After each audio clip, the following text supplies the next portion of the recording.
बिस्मिल्लाहिर्रहमानिर्रहीम। अस्सलाम वालेकुम। Welcome to Noble Education Pakistan.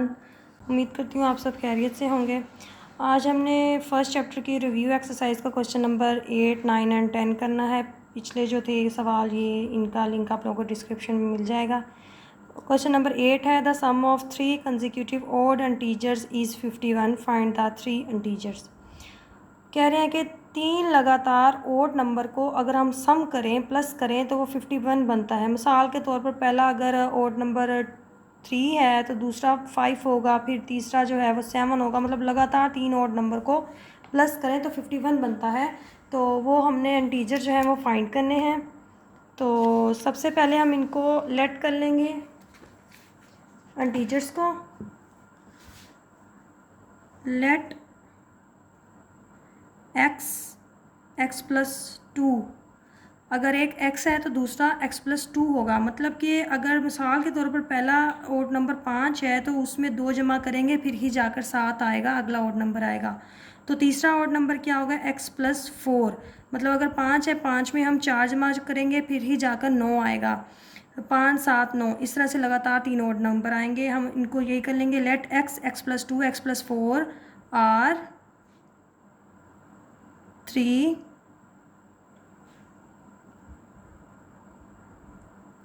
odd consecutive numbers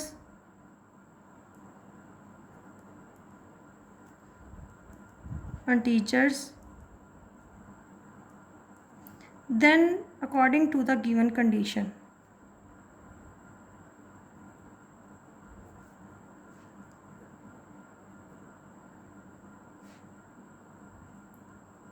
condition क्या थी कि तीनों इंटीजर्स को हम सम करें तो 51 के इक्वल आ जाए। तो अब हम तीनों को प्लस कर लेते हैं। x plus 2 plus x plus 4 ये इक्वल होगा 51 के। तो अब ये 1, 2, 3, 3x हो गया और 4 और 2 हो गया 6 इक्वल टू 51। ये 6 इधर प्लस हो रहा है तो दूसरी साइड पर जाकर माइनस हो जाएगा, ये आ जाएगा 45। यहाँ पर है 3x।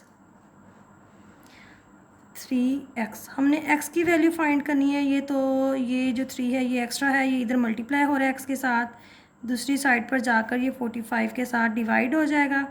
तो इसको हम कैंसिल कर दें, 3 1 और 3 5 था। x की वैल्यू हमारे पास आ गई है 15। पहला ओड नंबर जो है हमारे पास 15 आ गया। दूसरा जो है x प्लस 2 था तो उसमें हम वैल्यू पुट करेंगे तो 15 प्लस 2 हो जाएगा, ये हो जाएगा 17। और ऐसे ही हम तीसरा का ओड नंबर निकालेंगे तो 15 प्लस 4 करेंगे, ये हो जाएगा 19। तो हमारे पास तीनों कंसेक्यूटिव ओड नंबर जो थे वो निकल आए हैं 15, 17, 19।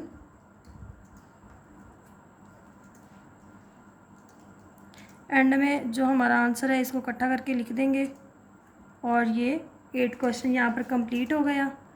अब है question number 9। Abdullah picked up 96 balls. Abdullah ने 96 गेंदें उठाई हैं।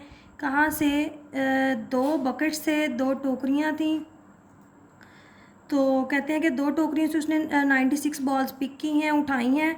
तो उनमें जो 1 बकेट थी हैज़ 28 मोर बॉल्स। मतलब कि एक बकेट में 28 गेंदें ज़्यादा थीं देन द अदर बकेट, दूसरी बकेट से। मतलब मिसाल के तौर पर अगर एक बकेट में x है, लेट करेंगे x है, तो दूसरी में क्या होगा? x प्लस 28 होगा, उससे 28 ज़्यादा होंगी। तो how many balls were in each bucket. तो बताएं कि दोनों बकेट में कितनी गेंदें हैं। यहाँ पर हम सबसे पहले लेट कर लेंगे। Let balls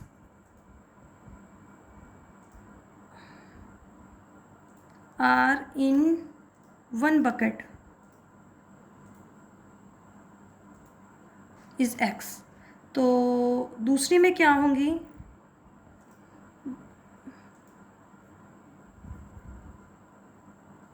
then balls are in other bucket, वो x प्लस 28 होगा क्योंकि उन्होंने हमें कहा है कि एक बकेट में 28 ज़्यादा है दूसरी से। अगर एक में x है तो दूसरी में x प्लस 28 होगा। तो कंडीशन क्या है कि टोटल कितनी थी? 96 थी। मतलब इसको और इसको अगर हम सम करें तो वो इक्वल आएगा 96 के। According to the given condition,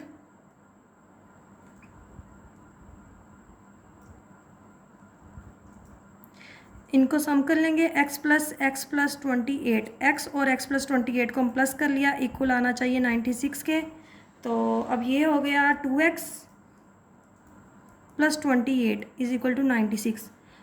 x की वैल्यू यहाँ से फाइंड करनी है हमने। सबसे पहले तो 28 को हम दूसरी साइड पर ले जाएं, इधर प्लस हो रहा था इधर जाकर माइनस हो जाएगा। 96 में से 28 माइनस करें तो 16 में से 8 गया 8, और यहाँ पर 8 में से 2 गया 6, 68 आ गया। यहाँ 2x हमने फाइंड करना है तो 2 एक्स्ट्रा है, ये दूसरी साइड पर जाकर डिवाइड हो जाएगा। 2 1 दा 2, 2 3 दा 6 और 2 4 दा 8। x की वैल्यू हमारे पास आ गई 34। ये एक बकेट में 34 बॉल्स हैं, तो दूसरी में क्या थी, दूसरी में हमने कहा था कि x प्लस 28 है, तो इधर हम x की वैल्यू पुट कर देंगे 34 प्लस 28 कर देंगे, ये हो जाएगा 12 और ये 62 आ गया। तो हमारा आंसर आया, वन बकेट में 34 है तो दूसरी में 62 है, ये हमारा आंसर आ गया इसका। अब है ये question number 10। Salma invested 3,50,000 rupees in a bank. Salma ने इतने पैसे थे बैंक में इन्वेस्ट किए, which paid simple profit at the rate of 7/4%, जिस पे जो प्रॉफिट रेट था वो 7/4% है पर अनम। आफ्टर 2 ईयर्स, 2 साल के बाद जो रेट है वो इंक्रीज हो गया है, 8% हो गया है इंक्रीज़ होकर। Find the amount she had at the end of 7 years. बताएंगे 7 साल बाद उसे कितनी अमाउंट टोटल मिलेगी। टोटल पैसे जो उसने इन्वेस्ट किए, जो प्रिंसिपल अमाउंट है वो हमारे पास है 3,50,000 रुपये, जिसमें उसने उसको जो पहले 2 साल जो थे उसको रेट जो उसका प्रॉफिट का मिला है वो ये रेट यूज़ होगा पहले 2 साल के लिए। तो अगले जो टोटल 7 साल हैं, 7 में से 2 निकालेंगे तो बाकी के बचेंगे 5 साल। बाकी 5 साल के लिए जो रेट है वो ये है 8%। तो इस सवाल के 2 पार्ट्स बन जाएंगे, जिसमें प्रिंसिपल अमाउंट सेम रहेगी।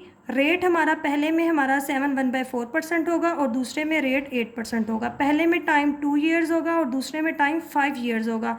7 क्यों नहीं है, क्योंकि 7 में से 2 निकाल देंगे, बाकी जो साल बचते होंगे वो यूज़ होंगे अगले सेकंड पार्ट के लिए। तो सबसे पहले हम प्रिंसिपल अमाउंट लिखते हैं 3,50,000।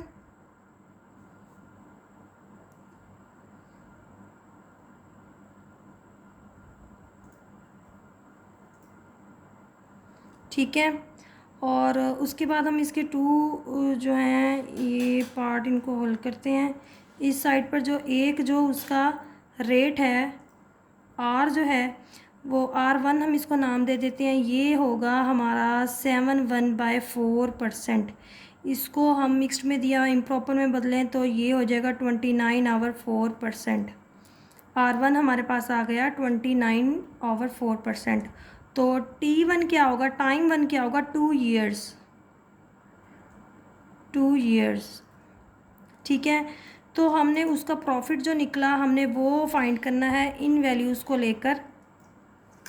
I is equal to formula put करेंगे, I is equal to P multiply R multiply T।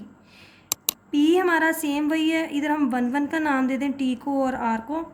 P की वैल्यू थी 3,50,000 रुपीज़ और R था हमारे पास 29/2%, 29/4%। और T है हमारे पास 2 ईयर्स। अब इसको सिंप्लीफाई करेंगे हम, 29/4 है, ये जो परसेंट है इसको हम हटाकर नीचे 100 लगा देंगे, बाकी सेम वैसा ही रहेगा सारा। ये 2 0 से कट गए, 2 1 दा 2, 2 दा 4 हो गया। अब ये जो 2 है 2 1 दा 2 और 2 1 दा 2 1 कैरी 15 हो गया, 2 7 दा 14 1 फिर कैरी हो गया, ये 10 हो गया, 2 5 दा 10 और ये वाला जो 0 बचता है ये आ गया। अब 29 को 170 से 1750 से ज़रब करना है हमने। ये हमारे पास I1 की वैल्यू आएगी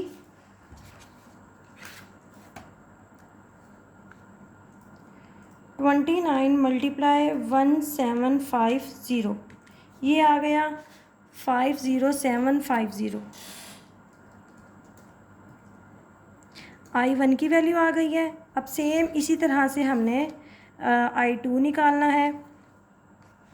तो अब हमारा जो रेट है उन्होंने दिया हुआ 8% है, R2 हो जाएगा 8% और T2 होगा, टोटल 7 साल थे, 7 में से 2 निकाल दिए, बाकी बचे हैं 5 साल, 5 ईयर्स होगा T2। और उसके बाद I2 की वैल्यू हम निकालेंगे, फार्मूला वही पुट करेंगे, P multiply R2 multiply T2।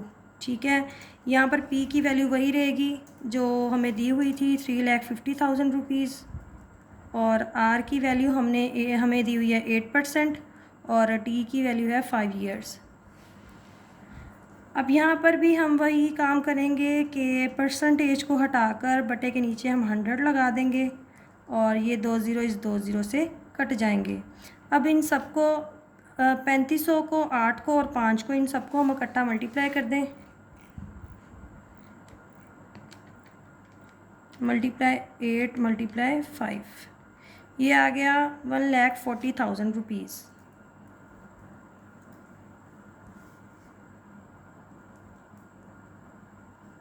ठीक है, और ये I2 की वैल्यू आ गई।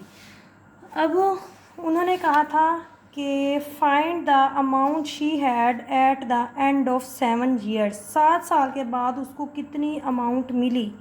तो जो उसने इन्वेस्ट की थी वो तो उसको मिलनी ही मिलनी है, तो उसके ऊपर जो उसका प्रॉफिट हुआ पहले 2 साल जो प्रॉफिट हुआ वो है ये जो हमारी वैल्यू निकली है I1, और अगले 5 साल जो प्रॉफिट हुआ वो हमारी निकली है ये I2। तो जो टोटल प्रिंसिपल अमाउंट थी, जो उसकी इन्वेस्ट की हुई अमाउंट थी, उसमें हम I1 और I2 की अमाउंट को प्लस कर देंगे, तो ये वो वैल्यू आ जाएगी जो उसको 7 साल बाद टोटल अमाउंट मिली होगी। तो एंड में हमने इन सबको प्लस कर देना है। 3,50,000 रुपीज़ प्लस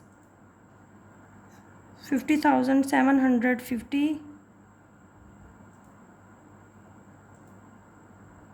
प्लस 1,40,000 रुपीज़, इन सबको प्लस कर देंगे।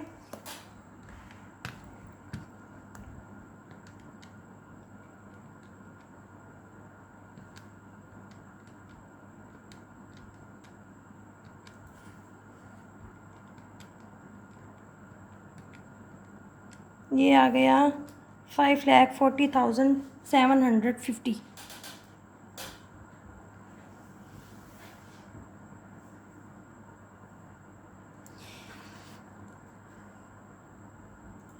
ये आंसर है, और यहाँ पर हम लिख देंगे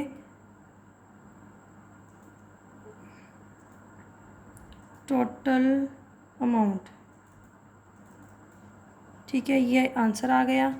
और आज का हमारा लेक्चर यहीं कंप्लीट होता है। रिव्यू एक्सरसाइज कंप्लीट हो गई है इसकी, चैप्टर नंबर 1 कंप्लीट हो गया।